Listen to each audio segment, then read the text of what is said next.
कार्यक्रम के पुण्यार्जक हैं श्री अरुण कुमार जैन, श्रीमती शशि जैन, अभिषेक जैन, अभिनव जैन, रैना जैन, आन्या जैन, मेरठ, उत्तर प्रदेश। ज्ञान और विद्या के सागर पूज्य गुरुवर अपने असीम अथाह समीचीन ज्ञान के द्वारा हम अज्ञानी जीवों के अंतरंग को सदा सम्यक्त्व से प्रकाशित करते रहें। इन्हीं भावनाओं के इच्छुक गुरुवर के पावन पवित्र चरणों में कोटि कोटि नमोस्तु। क्रोध, मान, माया और लोभ, इन चार कसायों पर नियंत्रण पाने के बाद जब सत्य का भान होता है, तब कुछ अपने आप संयम की स्थिति बनती है। किसी भी तरह की उन्नति के लिए संयम होना बहुत आवश्यक है। दुनिया में जब भी कभी हम किसी भी ओर दृष्टिपात करते हैं तो हम देखेंगे कि जितनी भी चीज़ें विशिष्ट हैं, जितनी भी चीज़ें हमारे लिए हितकारी हैं, जितनी भी चीज़ें बहुत बड़ा उपकार करती हैं जगत के ऊपर, वो सभी संयम की ही हमें ज्ञान कराती हैं। और उनके माध्यम से जो जगत का हित होता है वो तभी हो पाता है जब वो किसी भी तरह से अपने संयम को छोड़ते नहीं हैं। यूँ कहें हम कि सत्य का संयम के साथ में एक बहुत बड़ा संबंध है। सत्य जब भी हमारे जीवन में उतरेगा, संयम की साधना से उतरेगा। माटी जब अपने अंदर क्षमता ले आती है, मृदुता भी ले आती है, अपनी कुटिलताओं को भी छोड़ने की कोशिश करती है और सब लोभ भी छोड़ करके जब सत्य को समझने लग जाती है कि मेरा अस्तित्व तो कहीं मिटने वाला है नहीं, केवल हमारी इस पर्याय में ही परिवर्तन किया जा रहा है, और यह परिवर्तन यदि अच्छे रूप में हो रहा है तो हमें इसे स्वीकार कर लेना चाहिए। हमें अपने अनादिकाल के जो संस्कार पड़े हैं उसके कारण से जो मेरे अंदर लोभ उत्पन्न हो रहा है, उस लोभ को भी हमें छोड़ना चाहिए। इसलिए वह माटी भी कुंभकार के हाथों में आने के लिए तैयार हो जाती है। संयम के भाव में जब वो अपने आप को ढालने की कोशिश करती है तो वह कुंभकार के मृदु हाथों में आकर के अपना एक रूप धारण करने लग जाती है। आपने कभी इस तरह का एक पोस्चर देखा होगा। ये पोस्चर क्या बताता है? ये संयम भाव है। क्या है ये?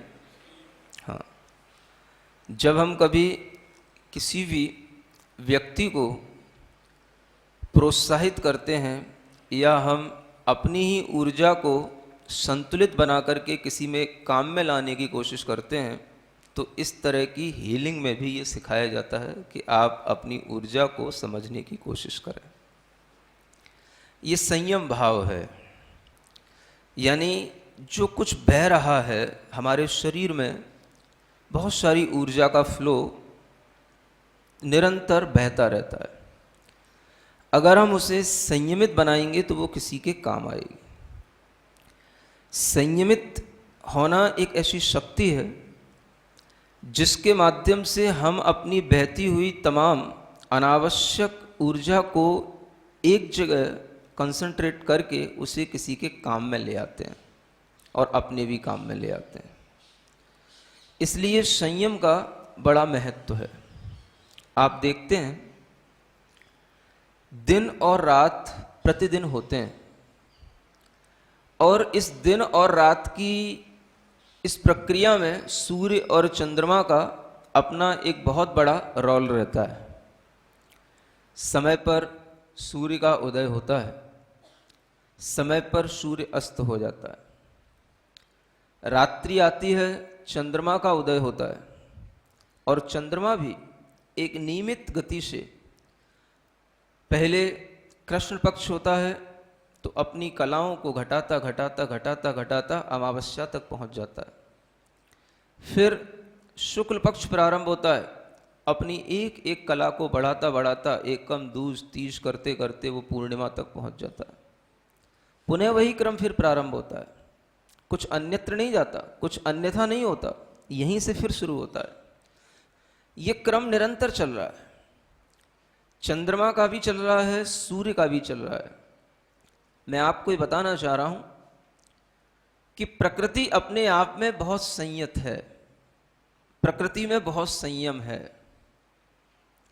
इतना संयम है कि अगर किसी बीज को हम बोते हैं तो उस बीज की भी विकसित होने की दर निर्धारित है। कोई पौधा 1 महीने में आ जाएगा, कोई पौधा 6 महीने में आ पाएगा, कोई बीज 1 साल में वृक्ष का रूप ले पाएगा, कोई बीज ऐसा भी होता है जो 2 साल में 3 साल में वृक्ष का रूप लेता है और उसके बाद फलता है। दुनिया में हम किसी भी ओर देखें, ऋतुओं का परिवर्तन होता है, सब निश्चित समय पर चलता रहता है। क्यों होता है? इसी का नाम है संयम। सम माने समीचीन रूप से, यम माने अपना नियंत्रण रखना, इसका नाम संयम कहलाता है। हम समीचीनता से हर चीज को नियंत्रित करके चलें तो उसी का नाम संयम कहते हैं। वो संयम कोई बहुत भारी चीज नहीं है। अगर हमें किसी भी तरह के सत्य को उपलब्ध होना है तो सबसे पहले हमारी गति संयत होनी ही पड़ेगी। संयम के बिना कुछ नहीं हो सकता। हमारे मन, वचन, काय, इन तीनों की स्थितियां नियंत्रित हुए बिना हम कभी भी आत्मा का कल्याण कर ही नहीं सकते। आत्मा तक कोई भी उपदेश पहुंच ही नहीं सकता है। आत्मा के लिए पुराने संस्कारों को हटाने के लिए इन मन, वचन, काय के संयम के बिना कुछ भी संभव नहीं है। ये पूरी भारतीय संस्कृति के सभी अध्यात्म ग्रंथों में लिखा हुआ है। चाहे आप जैन अध्यात्म ग्रंथ पढ़ें, चाहे अजैनों में भी जो अध्यात्म ग्रंथ हैं, गीता आदि, उनमें भी पढ़ेंगे तो आपको यही बात मिलेगी। जब आप स्कूल जाते हैं, आपका एक ड्रेस कोड होता है, आपके लिए एक टाइम निर्धारित होता है। ये क्या है? यही संयम है। जो हमें अनुशासन सिखाता है उसी का नाम संयम है, और ये हमें बचपन से सिखाया जाता है। लेकिन बड़े होते होते हम सब तरह के संयम की मर्यादाओं को तोड़ने लग जाते हैं। हम मनचाहे कपड़े पहनेंगे, हम मनचाहे टाइम पर आएंगे, मनचाहे टाइम से जाएंगे, हम इसी में अपने आप को बड़ा अच्छा महसूस करते हैं। लेकिन जब आप दुनिया पर दृष्टि डालेंगे तो आपको पता पड़ेगा कि पढ़े लिखे लोग बहुत संयत होते हैं, अनपढ़ लोग ही असंयत होते हैं। जो जितना डिसिप्लिन में रहेगा, जो जितने मैनर्स के साथ रहेगा, वो उतना ही अच्छा व्यक्ति माना जाता है। वो उतनी ही अच्छी कंपनी में काम करने वाला व्यक्ति माना जाता है, जिस कंपनी में भी हर तरह के डिसिप्लिन रहते हैं। जब आप बड़े हो जाते हैं, आपको लगता है अब हम फ्री हो गए। आप देखना, ऐसी बहुत सी कंपनियां होती हैं जिन कंपनियों के भी ड्रेस कोड निश्चित होते हैं। वहां आप जीन्स पहन के नहीं जा सकते, वहां आप कुछ भी टॉप स्कर्ट पहन के नहीं जा सकते। अगर इस डिसिप्लिन के अनुसार हम चलते हैं तो हमें ऐसा लगता है कि हमको कसा जा रहा है, ऐसा भाव आता है हमारे लिए कहीं से फोर्स डाला जा रहा है। लेकिन ये फोर्स ही हमको डिसिप्लिन में लाता है। मैं कई बार देखता हूं, बहुत सारे कुछ चिंतकों के आर्टिकल्स आते हैं, और कुछ ऐसे भी फिलोसफर्स हो चुके हैं जिन्होंने हर तरीके से आदमी को उन्मुक्त करने का भाव दिया। उन्मुक्त प्रेम, उन्मुक्त जीवन, यानी किसी भी तरीके से आप अपने आप को बिल्कुल भी बंदिश में ना रखो। ऐसे जब चिंतन सामने आते हैं तब वह आदमी उन चिंतनों से प्रभावित तो होता है, लेकिन अपने जीवन में कर कुछ नहीं पाता। आप देखेंगे कि हमने ऐसी ऐसी भी कंपनियां देखी हैं, जैसे आजकल वर्क फ्रॉम होम चल रहा है, सुन रहे हैं? आज भी उन कंपनियों के जो एम्प्लॉई हैं, जहां घर में बैठे बैठे वर्क फ्रॉम होम कर रहे हैं, आज भी उनके लिए ये नियामक है कि आपको ये ड्रेस पहन करके बैठना है, और वो उसी ड्रेस को पहन करके बैठते हैं घर में। हम जब भी कभी धर्म के मंदिरों में जाते हैं, प्रवचन सुनने बैठते हैं, हमारा कोई डिसिप्लिन ही नहीं होता। ना हमें बैठने का कोई ऑर्डर होता है, सिटिंग ऑर्डर होता है, ना कोई आने का टाइम होता है, ना कोई मंदिर में किस तरह से बोलना, किस तरह से एंटर करना, किस तरह से एग्जिट होना, किसी चीज का कोई डिसिप्लिन नहीं। अगर हम डिसिप्लिन में नहीं है तो कहीं से कहीं तक हमारे लिए संयम भाव नहीं है, और संयम नहीं है तो हम सत्य का मजाक उड़ा रहे हैं। सत्य वही है जब हम संयम के साथ अपनी गति बढ़ाने लग जाते हैं, और वही सत्य काम आता है जिस सत्य के लिए संयम की एक शक्ति मिलने लग जाती है, तो वही संयमी व्यक्ति अपने सत्य को उपलब्ध हो पाता है। आपने पानी का फ्लो देखा होगा, एक बाढ़ का रूप होता है पानी का। जब पानी ओवरफ्लो होता है, वो बाढ़ किसी काम की होती है? पानी तो बहुत है, इतना आ गया कि वो सब कुछ बहा के ले जा रहा है। जितने भी हमारे घर की दीवारें थी सब तोड़े डाले रहा है, हम भी बह रहे हैं, घर के सामान बह रहे हैं, उस पानी से क्या प्रयोजन है? जिसकी कोई मर्यादा नहीं, जिसके कोई तट नहीं, जिसके कोई कूल नहीं, जिसकी कोई लिमिट नहीं। और वो पानी जब हमारे किसी भी शहर में आएगा, हमारे घरों के पास आएगा, तो सब कुछ क्या करेगा? तहस नहस करेगा, सब कुछ बर्बाद करेगा। एक वो भी पानी है, और एक ये भी पानी होता है जब आपने नदी को बहते हुए देखा होगा। देखा है नदी कैसे बहती है? उसके दो तट होते हैं, दो किनारे होते हैं, हमेशा उन किनारों के ही अनुसार बहती है। कितना ही उसमें ओवरफ्लो हो, लेकिन वो किनारों को तोड़ के नहीं जाएगी, वो किनारों में ही बहेगी। और वह नदी का एक बहुत बड़ा लाभ ये मिलता है कि ऐसी नदी जिसमें पानी संयत रूप में है, ओवरफ्लो नहीं हो रहा है, और वह नदी जिस भी स्थान से गुजरेगी, वहां के स्थान के लोगों को सब तरीके की प्यास बुझाएगी। बाढ़ क्या करती है आपके लिए?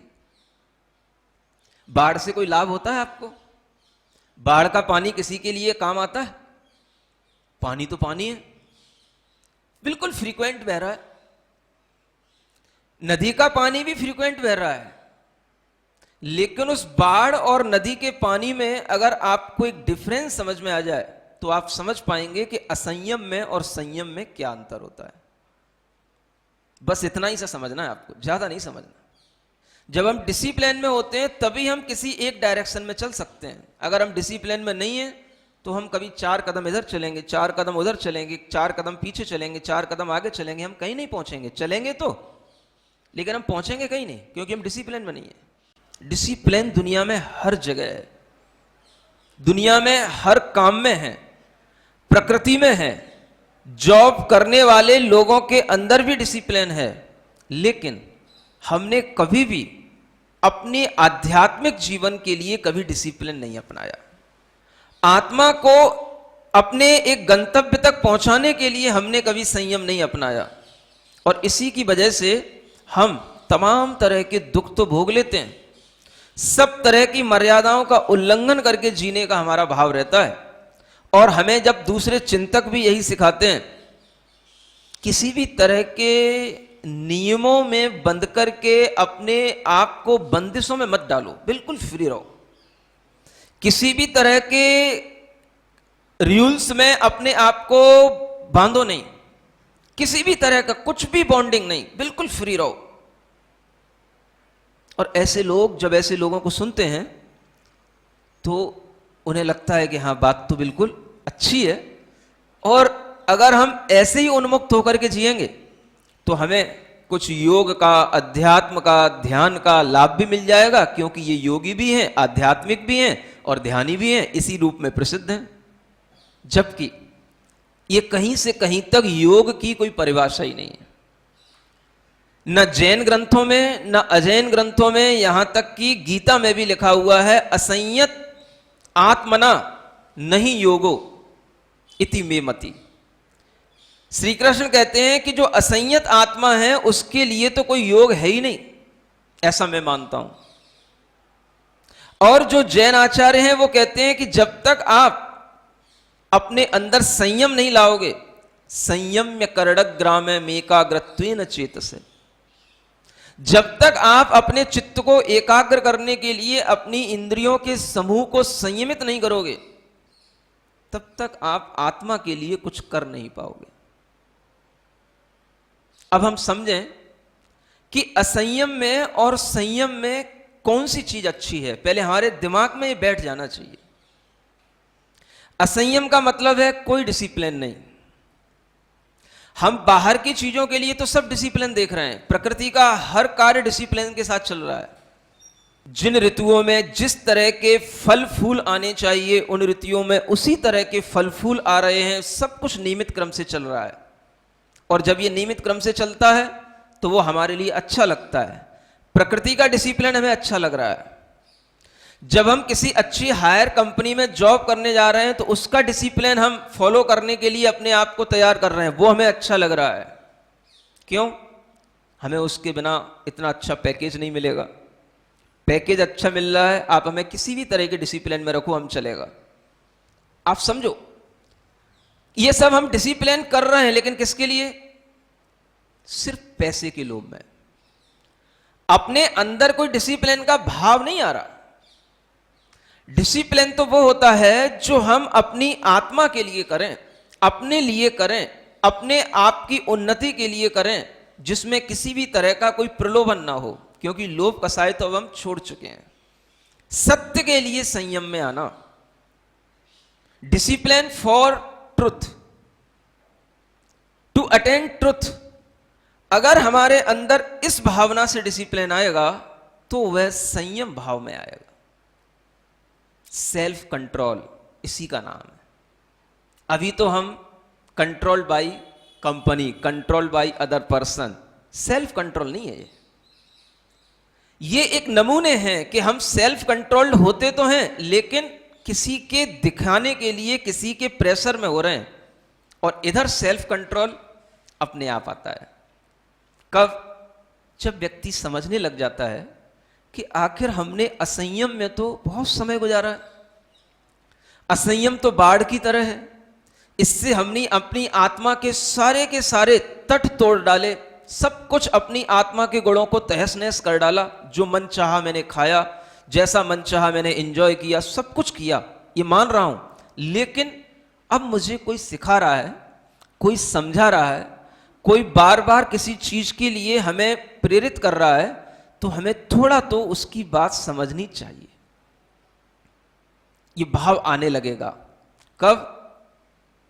जब आपकी चार कसाएं कम होंगी, सत्य के जानने के प्रति आपके अंदर एक लालसा पैदा होगी, तो संयम का भाव अपने आप आएगा। अपने आप आएगा, करना नहीं पड़ेगा कुछ भी। अगर आपके अंदर ये 5 दिनों के 5 काम हो चुके हैं, तो फिर 6वें दिन आप अपने आप को बिल्कुल प्रेम भाव से समर्पित करने के भाव में आ जाओगे। आप कहोगे, आप बताओ हमें क्या करना है। हमें महसूस हो रहा है कि इतना असंयम हम अपने मन से करते आए हैं, हमें नदी की तरह बनना है, संयत होकर के चलना है, हमें डिसिप्लिन में रहना है, सूरज की तरह, चंद्रमा की तरह, प्रकृति की तरह। किसी भी तरह का अगर हम रोड पर भी चलते हैं तो वहां पर भी डिसिप्लिन है, अगर हम ट्रेन में भी बैठते हैं तो उसमें भी डिसिप्लिन है। ट्रेन की 2 पटरियां होती हैं, वो भी हमें डिसिप्लिन को बताने वाली हैं। लेकिन हमारे जीवन में कहीं से कहीं तक कोई डिसिप्लिन नहीं। और ऐसे थिंकर्स मिल जाते हैं, ऐसे फिलोसोफर मिल जाते हैं जो हमारे लिए ये और कहने लग जाते हैं, आप कभी अपने आप को किसी भी तरह से बांधना नहीं। क्या इसका नाम बंधना है? अगर नदी अपने दो तटों के बीच में नहीं बंद करके चलेगी, कहां डिसिप्लिन नहीं है। अगर हम अपना एक पैर उठाते हैं तो दूसरा पैर पीछे होता है, दूसरा पैर जब हम आगे करते हैं एक पैर पीछे हो जाता है, क्या डिसिप्लिन नहीं है? दुनिया का कौन सी जगह है जहां पर हमें डिसिप्लिन नहीं सिखाया जा रहा है? हम अपने मुंह में एक ग्रास रखते हैं, हमारे मुंह में 32 दांत हैं, एक जीभ है, कितनी डिसिप्लिन के साथ में वो जीभ काम करती है, दांत काम करते हैं, अदरवाइज वो कभी भी जीभ दांतों के बीच में आ सकती लेकिन कभी नहीं आती। इतना डिसिप्लिन हमारे अंदर है खाने का। लेकिन यह डिसिप्लिन नहीं है कि क्या खाना है, कितना खाना है, कब खाना है, इसका डिसिप्लिन नहीं है। हर चीज बिल्कुल एक ऑर्डर में चल रही है, हर चीज अगर सिस्टमेटिक ढंग से चलती है तभी वो हमारे काम की है। अगर जहां पर हम अपने मनचाही कुछ भी करने लग जाते हैं, हमारा अहित ही होता है। आज लोग जितने बीमारियों से ग्रस्त हो रहे हैं, जितने ज्यादा आज नए नए रोग पैदा हो रहे हैं, इन सब का कोई कारण नहीं है। नए रोग नहीं होते हैं, नई नई हमारी लाइफ स्टाइल होती है, नया नया हमारा असंयम का भाव होता है। और जितना हम असंयम के साथ जुड़ते चले जाएंगे, हम उतने ही रोगी होते चले जाएंगे। बहुत ही सॉफ्ट ऑर्गन्स होते हैं हमारी बॉडी के अंदर, लीवर है, किडनी है, इतने कोमल ये अवयव हैं कि इनके ऊपर कभी भी अगर हम जबरदस्ती करते हैं, किसी भी तरह का कोई भी दूसरा बर्डन डालते हैं, एक स्थिति तक तो ये सहन कर लेते हैं। जब ये देखते हैं अब हमसे सहन नहीं हो रहा है, तो फिर ये अपनी क्षमता तोड़ देते हैं, अपना काम करने से अपनी हिम्मत तोड़ देते हैं। फिर कहते हैं लीवर कमजोर हो गया, किडनी फेल हो गई, हार्ट अटैक हो गया। किससे हो गया? अपने आप हो गया। दुनिया का कोई डॉक्टर आपसे नहीं कहेगा कि आप असंयत थे इसलिए हो गया। उससे क्या लेना देना है? उसे तो अपनी दुकान चलाना है। समझ आ रहा है? एक समझदार इंसान के लिए संयम का महत्व कितना होना चाहिए, मैं आपको अभी ये समझा रहा हूं। अगर आप संयम से घबराते हैं तो आपके अंदर आज के दिन इस प्रवचन को सुनने के बाद में इतनी अक्ल अपने आप आ जानी चाहिए कि हमें संयम से घबराना नहीं, क्योंकि संयम बहुत कोई कठिन चीज नहीं है। संयम का मतलब है हर चीज को बिल्कुल सही ढंग से चलाना, बॉडी को भी सही ढंग से चलाना, माइंड को भी सही ढंग से चलाना, लाइफ को भी सही ढंग से चलाना, अपने इमोशंस, अपने थॉट्स को भी एक सही प्रोसेस में ढालना और अपनी आत्मा को भी एक सही ढंग से चलाना, डिसिप्लिन में रखना। इसका नाम ही कहलाता है सेल्फ रिस्ट्रेनमेंट, आत्म संयम, इसी को बोलते हैं। जब ये चीज हमारे अंदर अपनी भावना से आएगी तो आपके लिए आगे की कोई भी प्रोग्रेस संभव है। चीज तो अब यहीं से शुरू हो रही है। अभी तक तो केवल हमने जाना वो सब हमारे इमोशंस के लिए था, बस अपने इमोशंस को केवल जो है रिट्रीट करो, बस अपने इमोशंस के लिए केवल काम करो। अब हम थोड़ा सा जो कर रहे हैं, हम सोचेंगे इतना सारा हम असंयम करते हैं, मनचाहे तरीके से खाते हैं, मनचाहे तरीके से लौटते हैं, मनचाहे तरीके से कभी भी खाते हैं। कुछ तो हमें अपने को डिसिप्लिन में लाना चाहिए, एक समझ में आना चाहिए। इसको इस तरह से अपने जीवन में लाना, इसका मतलब है कि अब हम असंयम से संयम की ओर आ रहे हैं। क्यों आ रहे हैं? क्योंकि इसके बिना चीजें अच्छे ढंग से नहीं चलेंगी। ना इसके बिना हमारा शरीर सही से चलेगा, ना मन सही से काम करेगा, ना आत्मा अच्छे से काम करेगी, कुछ भी नहीं काम करेगा। संयम तो अपनाना पड़ेगा। अभी तक हम जो करते हैं प्रेशर के साथ करते हैं, दूसरे के कहने पे करते हैं, लेकिन अब हम ये काम अपने मन से करेंगे। जो लोग ऐसा बोलते हैं कुछ भी नहीं करना, जो मन आए वो खाना, जो मन आए तब खाना, ये उनका कहना अब हमें लगता है कि कहीं ना कहीं ये हमें लुभाते हैं, हमें सही रास्ते पे नहीं ले जा रहे। ये फीलिंग आनी चाहिए आपको अपने आप। इतना आपको ये सारा का सारा फिलॉसफी सीखने के बाद में, संयत का मतलब है हम अपने आप को एक निश्चित परिधि में ले आते हैं और एक लिमिट में हम अपनी चीजों को लेकर के चलेंगे। खाने पीने का मना नहीं है, दुनिया में बहुत सारी खाने पीने की चीजें हैं, लेकिन हम वो चीजें खाएंगे जो हमारे लिए वास्तव में अच्छी होंगी, जिन्हें अच्छे लोग लेते हैं और जिसमें काफी कुछ एनर्जी होती है और जिससे दूसरे का कोई नुकसान भी नहीं होता है। तो हमें अपने जीवन को दो तटों के बीच में, दो कूल के बीच में हमें अपने जीवन को बहाने की कोशिश करना है, एक नदी की तरह। अपने जीवन को इन दो चीजों के माध्यम से संयत बनाने की कोशिश करो। एक तो अपने अंदर दया पैदा करो, दूसरों के प्रति एक कंपैशन का भाव लाओ। हमारे अंदर दूसरे को आहत करने की भावना ना हो, और जब हम इस भावना को ध्यान में रखेंगे तो अपने आप हमारी सेंसेस कंट्रोल में आने लगेंगी।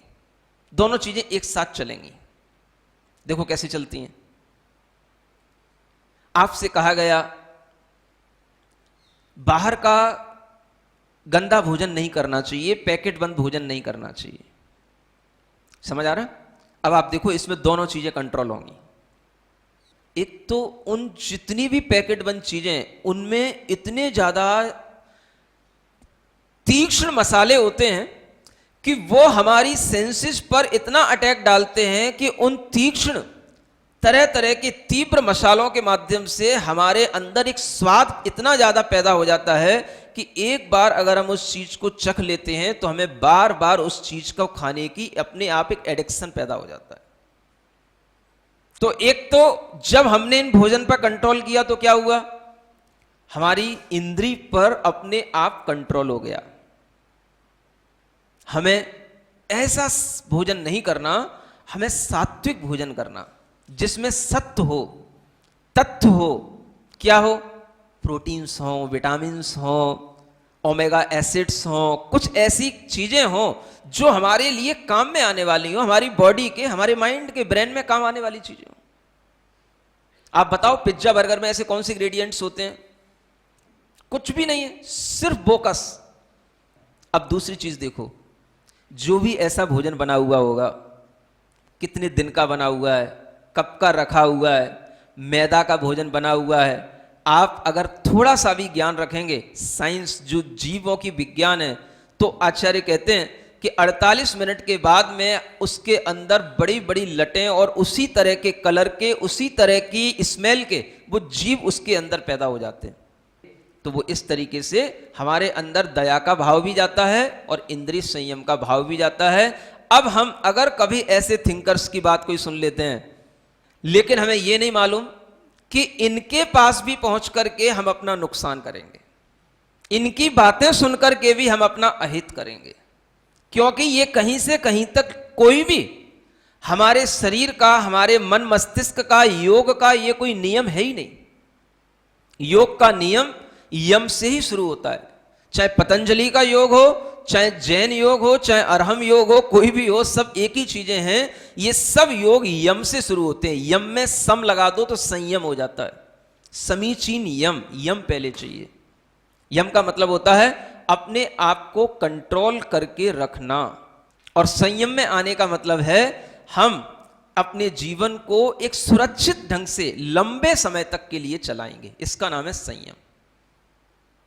अगर आप अच्छा भोजन करेंगे, जो भोजन आपके लिए बहुत ज्यादा एनर्जीफुल होगा, आपकी लाइफ लंबे समय तक चलेगी। आप अपनी लाइफ को डैमेज अपने ही तरह के अनकंट्रोल्ड फूड्स के माध्यम से कर रहे हो। Coca Cola, Thums Up, Mirinda, ये सब क्या है?